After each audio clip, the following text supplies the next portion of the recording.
Hello folks, welcome back. I hope you're doing well, wherever you are. And now, it is a good day.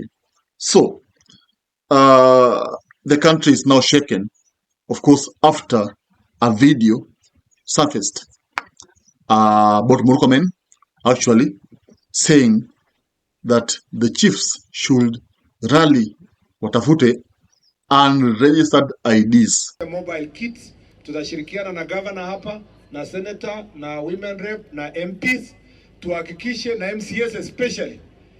Na sasa kazi ya chief, kwa sababu hiyo ni kazi yao, tunataka our 92,000 Samburu residents ambao hawako anywhere kwa hesabu ya serikali wawekwe katika hesabu ya serikali chini ya mwaka moja ambayo And of course, said it in Kimburu, in Samburu, sorry. And of course, what came out here is that Kenyans asking themselves, how did Murkomen know that kuna over 90,000 unregistered IDs in Samburu? Watafuta hizo ID wapeleke wapi? Of course, one thing has come out here, and it is that these IDs, this might be a way, a mischievous way of getting votes for William Ruto. Because we've had some shocking allegations in Kenya here about rigging. Ruto's team saying that they will rig. Oscar Sudi said that. Wajiuman Repi said that. And now it is becoming very open that this thing will happen. Because they are the ones who are saying it. So, this is the biggest question here now. You see, when a country is now headed this direction, what do you think is going to happen now? Because this is calling for anarchy, because we have seen past demonstrations in Kenya, and the Gen Zs won't stop anytime soon. And they've said that clearly that they're not going to stop.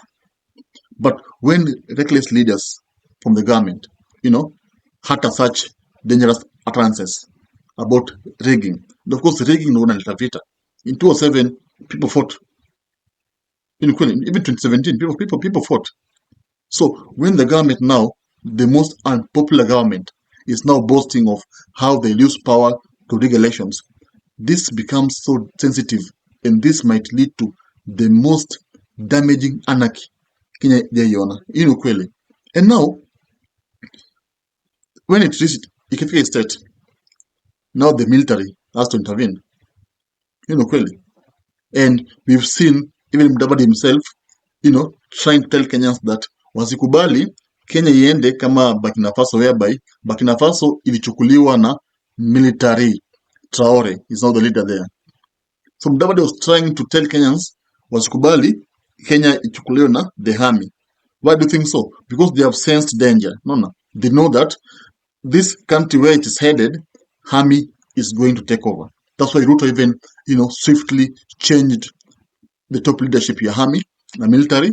Of course, he kept aliweka watu wake ndo protect. Somebody like Keter, you see now, the commander. So this shows that Ruto is afraid that serikali yake, the army will take over.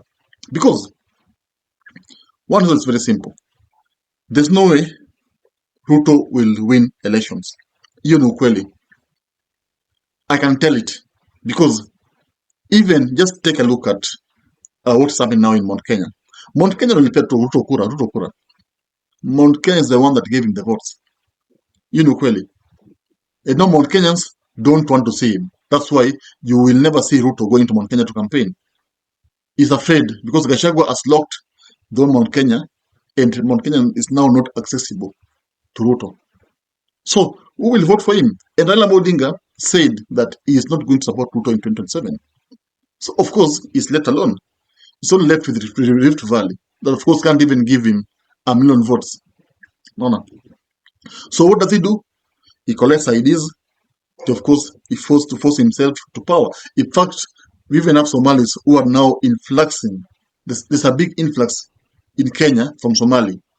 And of course, this shows that, these people, there have been claims from the other side, the position, that Ruto is going to steal votes from Somali, these Somalians, because they are being issued IDs, Zikwe votes. So all these are true, because even the Kenya Kwanza people are saying that whatever. So military, nafika point kama hii, now they have to hold meetings. waongelee issue. They are now holding meetings. Yeah, they're discussing how they're going to take over the country, because the country can be led in anarchy. No.